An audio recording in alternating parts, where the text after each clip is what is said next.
उद्धव ने श्री कृष्ण से पूछा। श्री कृष्ण, जब द्रौपदी लगभग अपना सील खो रही थी तब आपने उसे वस्त्र देकर द्रौपदी के सील को बचाने का दावा किया, लेकिन आप यह दावा भी कैसे कर सकते हैं? उसे एक आदमी घसीटकर भरी सभा में लाता है और इतने सारे लोगों के सामने निर्वस्त्र करने के लिए छोड़ देता है।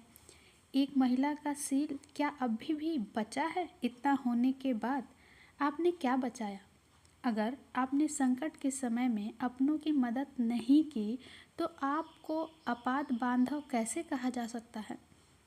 बताइए, आपने संकट के समय में मदद नहीं की तो क्या फ़ायदा? क्या यही धर्म है? इन प्रश्नों को पूछते पूछते उद्धव का गला भर आया, रुंध गया और उनकी आंखों से आंसू बहने लगे। ये केवल उद्धव के प्रश्न नहीं हैं। महाभारत पढ़ते समय हर एक मनोमस्तिष्क में ये सवाल उठते हैं। उद्धव ने हम लोगों की ओर से ही श्री कृष्ण से उक्त प्रश्न किया। भगवान श्री कृष्ण मुस्कुराते हुए बोले, प्रिय उद्धव, यह सृष्टि का नियम है कि विवेकवान ही जीतता है। उस समय दुर्योधन के पास विवेक था, धर्मराज के पास नहीं। यही कारण है कि धर्मराज पराजित हुए। उद्धव को हैरान परेशान देखकर कृष्ण आगे बोले, दुर्योधन के पास जुआ खेलने के लिए पैसा और धन तो बहुत था, लेकिन उसे पाशों का खेल खेलना नहीं आता था। इसलिए उसने अपने मामा शकुनि को द्रुत क्रीड़ा के लिए उपयोग किया। यही विवेक है। धर्मराज भी इसी प्रकार सोच सकते थे और अपने चचेरे भाई से पेशकश कर सकते थे कि उनकी तरफ से मैं खेलूँगा। जरा विचार करो कि अगर शकुनि और मैं खेलते तो कौन जीतता? पासे के अंक उसके अनुसार आते या मेरे अनुसार? चलो इस बात को जाने दो। उन्होंने मुझे खेल में शामिल नहीं किया, इस बात के लिए उन्हें माफ़ किया भी जा सकता है।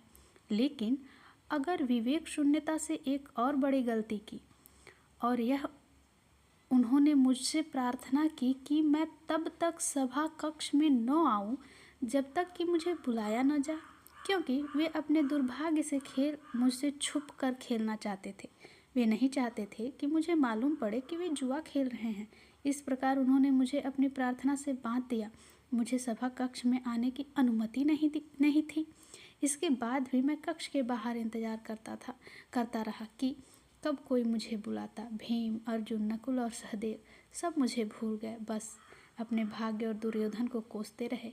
अपने भाई के आदेश पर जब दुशासन द्रौपदी के बाल पकड़कर घसीटता हुआ सभा कक्ष में लाया, द्रौपदी अपने सामर्थ्य के अनुसार जूझती रही, तब भी उसने मुझे नहीं पुकारा।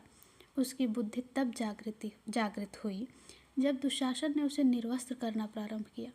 जब उसने स्वयं पर निर्भरता छोड़कर हरि हरि अभयम कृष्णा अभयम की गुहार लगाई, तब मुझे उसके सील की रक्षा का अवसर मिला। जैसे ही मुझे पुकारा गया मैं अविलंब पहुंच गया। अब इस स्थिति में मेरी गलती हो तो बताओ। उद्धव बोले, कान्हा, आपका स्पष्टीकरण प्रभावशाली अवश्य, किंतु मुझे पूर्ण संतुष्टि नहीं हुई है। क्या मैं एक और प्रश्न पूछ सकता हूँ? कृष्ण की अनुमति के साथ उद्धव ने पूछा। श्री कृष्ण, इसका अर्थ यह हुआ कि आप तभी आओगे जब आपको बुलाया जाएगा। क्या संकट में घिरे अपने भक्त की मदद करने आप स्वतः नहीं आओगे? कृष्ण मुस्कुराए। उद्धव, इस सृष्टि में हर एक का जीवन उसके स्वयं के कर्म फल के आधार पर संचालित होता है। न तो मैं इसे चलाता हूँ और न ही इसमें कोई हस्तक्षेप करता हूँ। मैं केवल एक साक्षी हूँ। मैं सदैव तुम्हारे नज़दीक रहकर जो हो रहा है उसे देखता हूँ। यही ईश्वर का धर्म है। वाह वाह, बहुत अच्छा कृष्ण, बहुत अच्छा। इसका अर्थ यह हुआ कि आप हमारे नज़दीक खड़े रहकर हमारे सभी दुष्कर्मों का निरीक्षण करते रहेंगे। हम पाप पर पाप करते रहेंगे और आप हमें साक्षी बनकर देखते रहेंगे। आप क्या चाहते हैं कि हम भूल करते रहें, पाप की गठरी बांधते रहें और उसका फल भुगतते रहें? उलाहना देते हुए उद्धव ने पूछा। तब कृष्ण ने बोला, उद्धव, तुम शब्दों के गहरे अर्थ को समझो।